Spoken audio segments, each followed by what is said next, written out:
രോഗം സുഖപ്പെടുത്തുന്നവൻ അള്ളാഹുവാണ്. എന്നാൽ മരുന്ന് അതിന് നിമിത്തമാണ്, ഡോക്ടർ അതിന് നിമിത്തമാണ്, മന്ത്രം അതിന് നിമിത്തമാണ്, ഖുർആൻ അതിന് നിമിത്തമാണ്.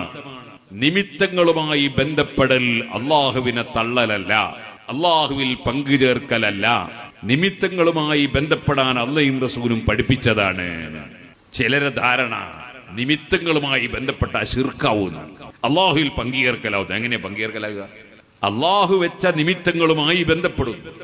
ഞാനൊരു പ്രസംഗം കേട്ടു, പ്രസംഗിക്കുന്നത് ഒരു ജമാഅത്ത് ഇസ്ലാമിന്റെ മൗലവി, പ്രസംഗം സംഘടിപ്പിച്ചത് മുജാഹിദി.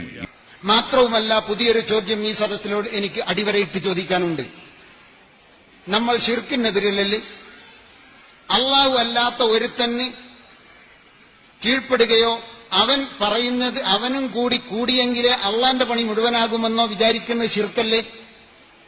എങ്കിൽ എന്റെ വിചാരം, എന്റെ കുഞ്ഞിനെ പൂർണ്ണതയോടുകൂടി സൃഷ്ടിച്ച് എല്ലാ വാക്സിനേഷനും കൊടുത്ത് പുറത്തേക്ക് കൊണ്ടുവരാൻ അള്ളാഹു മാത്രം മതി, പോരാ. അള്ളാന്റെ കൂടെ ഡോക്ടർമാരും ഗൈനക്കും കൂടെ കൂടണമെന്നാണ് വിചാരമെങ്കിൽ അത് ശിർക്കാണ്, കൊടിയ ശിർക്കാണ് എന്ന് വിശ്വസിക്കുന്ന ആളാണ് ഞാൻ. അദ്ദേഹം പറയുന്നത് എന്താണ്? ഗർഭിണിയായിട്ട് ഗൈനക്കിനെ കണ്ടാൽ ശിർക്കാവുന്നു.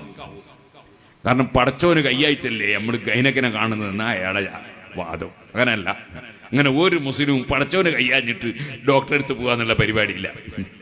അള്ളാഹു തആല നിശ്ചയിച്ച നിമിത്തം എന്ന നിലക്ക് ഡോക്ടറെ സമീപിക്കും.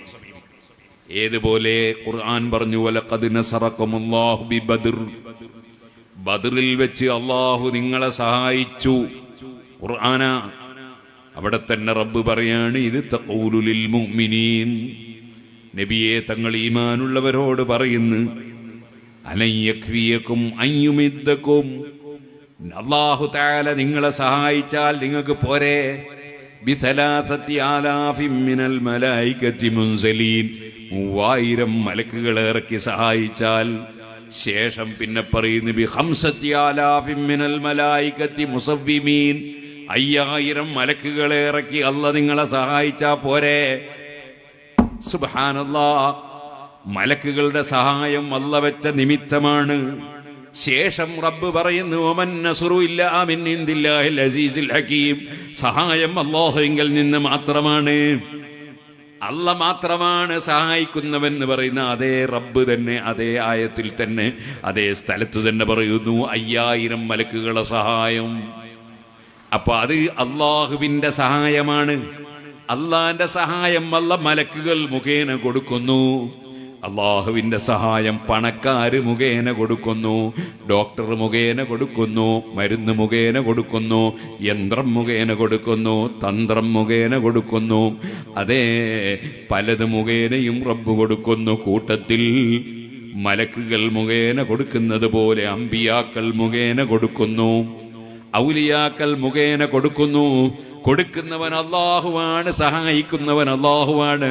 അതുകൊണ്ട് മുസ്ലിമീങ്ങൾ ഉറക്കെ പറയുന്നു, ഇയ്യാക നഅ്ബുദു വ ഇയ്യാക നസ്തഈൻ, സർവ്വ വിഷയത്തിലും നിന്നോട് തന്നെ ഞങ്ങൾ സഹായം ചോദിക്കുന്നു. കാരണം ആരിൽ നിന്ന് എന്ത് സഹായം എപ്പോൾ എത്ര എങ്ങനെ എവിടുന്ന് കിട്ടിയാലും അതെല്ലാം അല്ലാഹുവിന്റെ സഹായമാണ്. അല്ലാഹുവിന്റെ സഹായം അവൻ പല സൃഷ്ടികൾ മുഖേനയും കൊടുക്കുകയാണ്.